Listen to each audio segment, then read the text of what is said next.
আসসালামু আলাইকুম রহমতুল্লাহি ওয়া বারাকাতুহু। রহমতুল্লাহ বরকাত। জি বলেন।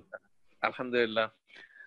আমার দুইটা প্রশ্ন, একটা হচ্ছে আমার পক্ষ থেকে, একটা আমার ওয়াইফের পক্ষ থেকে। আমার পক্ষ থেকে প্রথম যে প্রশ্নটা সেটা হলো কি যে রমাদানের সময় স্বামী স্ত্রী মিলিত হতে পারবে না রাত্রিকালীন ছাড়া।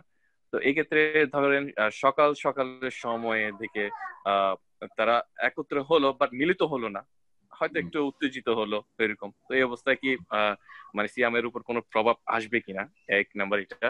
ফজরের পরে। আর জি, ফজর ফজরের পরে।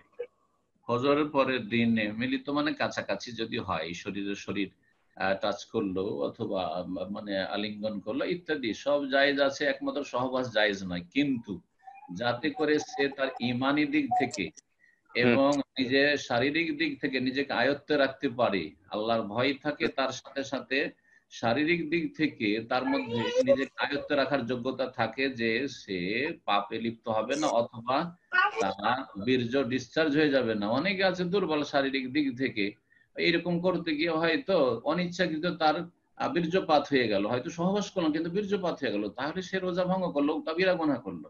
এই জন্য দেখতে হবে যে আমি যদি নিজেকে কন্ট্রোলে রাখতে পারি তাহলে হ্যাঁ, অসুবিধা নেই। আর জায়েজ আছে। নবী সাল্লাল্লাহু আলাইহি সাল্লাম চুমন দিয়েছেন, কিন্তু তার সাথে সাথে বলেছেন যে তোমাদের মধ্যে এমন কি আছে রাসূলুল্লাহ সাল্লাল্লাহু আলাইহি সাল্লামের মতো নিজেকে আয়ত্তে রাখবে। যদি নিজেকে আয়ত্তে রাখতে পারে তাহলে চুমন দিতে পারবে, জড়িয়ে ধরতে পারবে, পাশাপাশি শুইতে পারবে, কোনো অসুবিধা নেই। জি হ্যাঁ। আলহামদুলিল্লাহ রাব্বিল আলামিন। আর দ্বিতীয় প্রশ্ন হচ্ছে ওয়াইফের পক্ষ থেকে। সে প্রায় সময় আমাকে একটা জিনিস জানতে চায় যে পুরুষের পক্ষ থেকে কুরবানি হচ্ছে, তা পুরুষরা বিভিন্ন জায়গায় দান সদকা করতে পারছে, তো আমরা মেয়েরা তো সব সময় ঘরে থাকি, অথবা তাহলে আমরা তো করতে পারছি না। সেক্ষেত্রে পুরুষের আখিরাতে জমা হচ্ছে সেভিংসে, আমাদের মেয়েদের কি হচ্ছে, আমরা তো করতে পারতেছি না বা করা হচ্ছে না, তাহলে আমাদের পক্ষ থেকে কি হবে এই দান সদকা বা এই ধরনের ক্ষেত্রে? এই ক্ষেত্রে বলবো যে যদি বোনদের বোনদের যদি নিজের ব্যক্তিগত মালিকানায় ধন সম্পদ থাকে তো তারাও সাদকা খায়রাত করবে।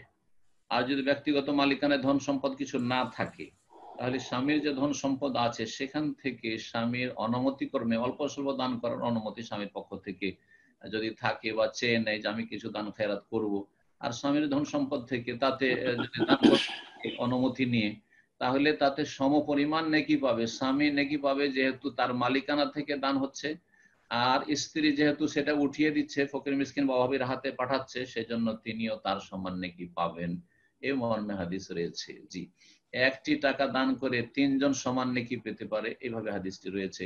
যে ব্যক্তি মালিক টাকা খরচ করলো সে পেল, তারপরে যেই ব্যক্তি অর্ডার করলো যে যাও এটা দিয়ে আসো সে পেল, আর যে খাদেমটা বাড়ির চাকর চাকরানি কাজের মেয়ে কাজের ছেলে বাইরে ফকির মিসকিনকে দিয়ে আসলো সেই ব্যক্তিও ততটাই নেকি পেল। জি।